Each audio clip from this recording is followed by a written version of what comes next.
एक बूढ़ी औरत मर गई। यमराज उसको लेने आए। बूढ़ी ने यमराज से पूछा, आप मुझे स्वर्ग ले जाएंगे या नरक? यमराज बोले, दोनों में से कहीं नहीं। तुमने इस जन्म में बहुत ही अच्छे कर्म किए हैं, इसलिए मैं तुम्हें सीधे प्रभु के धाम ले जा रहा हूँ। बुजुर्ग औरत खुश हो गई और बोली, धन्यवाद, पर मेरी आपसे एक विनती है। मैंने यहाँ धरती पर सबसे स्वर्ग नरक के बारे में बहुत सुना है, इसलिए मैं एक बार दोनों जगहों को देखना चाहती हूँ।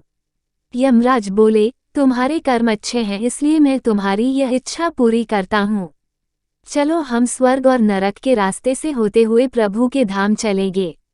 दोनों चल पड़े। सबसे पहले नर्क आया। नर्क में बुजुर्ग औरत ने जोर जोर से लोगों के रोने की आवाज सुनी। वहां नर्क में सभी लोग दुबले पतले और बीमार दिखाई दे रहे थे। औरत ने एक आदमी से पूछा, यहाँ आप सब लोगों की ऐसी हालत क्यों है?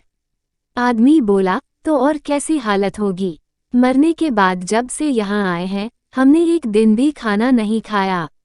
भूख से हमारी आत्माएं तड़प रही है। बुजुर्ग औरत की नज़र एक विशाल पतीले पर पड़ी, जो कि लोगों के कद से करीब 100 फीट ऊंचा होगा। उस पतीले के ऊपर एक विशाल चम्मच लटका हुआ था। पतीले में से बहुत ही शानदार खुशबू आ रही थी। बुजुर्ग औरत ने उस आदमी से पूछा, इस पतीले में क्या है? आदमी मायूस होकर बोला, ये पतीला बहुत ही स्वादिष्ट खीर से हर समय भरा रहता है। बुजुर्ग औरत ने हैरानी से पूछा, इसमें खीर है, तो आप लोग पेट भर के ये खीर खाते क्यों नहीं? भूख से क्यों तड़प रहे हैं? आदमी रो रो कर बोलने लगा, कैसे खाए? ये पतीला 100 फीट ऊंचा है, हम में से कोई भी उस पतीले तक नहीं पहुंच पाता। यह सुन बुजुर्ग औरत को उन पर तरस आ गया।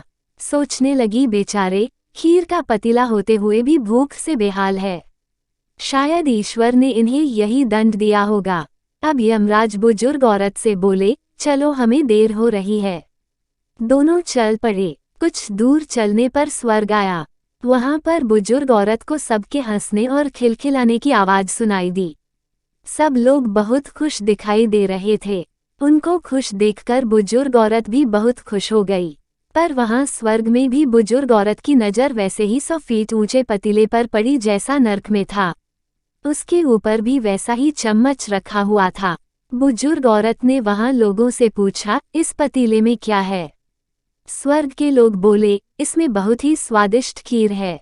बुजुर्ग औरत हैरान हो गई और उनसे बोली, पर यह पतीला तो 100 फीट ऊंचा है, आप लोग तो इस तक पहुंच ही नहीं पाते होंगे। उस हिसाब से तो आप लोगों को खाना मिलता ही नहीं होगा, आप लोग भूख से बेहाल होंगे। पर मुझे तो आप सब बहुत खुश लग रहे हो, ऐसा कैसे? इनमें से एक व्यक्ति बोला, हम सब लोग तो इस पतीले में से पेट भरकर खीर खाते हैं। औरत बोली, पर कैसे? पतीला तो बहुत ऊंचा है। व्यक्ति बोला, तो क्या हो गया, पतीला ऊंचा है तो यहाँ पर कितने सारे पेड़ हैं। हमने इन पेड़ों की लड़की ली, उसको काटा और एक विशाल सीढ़ी का निर्माण किया। उस लकड़ी के सीढ़ी के सहारे हम पतीले तक पहुँचते हैं और सब मिलकर खीर का आनंद लेते हैं।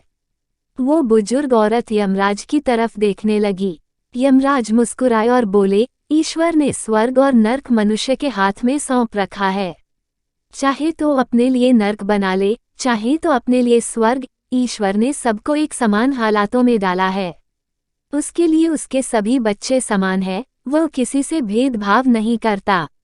वहाँ नर्क में भी पेड़ पौधे सब थे, पर वह लोग खुद ही आलसी है, उन्हें खीर हाथ में ही चाहिए। वह कोई कर्म चाहते, कोई मेहनत नहीं करना चाहते, इसलिए भूख से बेहाल है, क्योंकि यही तो ईश्वर की बनाई इस दुनिया का नियम है। जो कर्म करेगा, मेहनत करेगा, उसी को मीठा फल खाने को मिलेगा।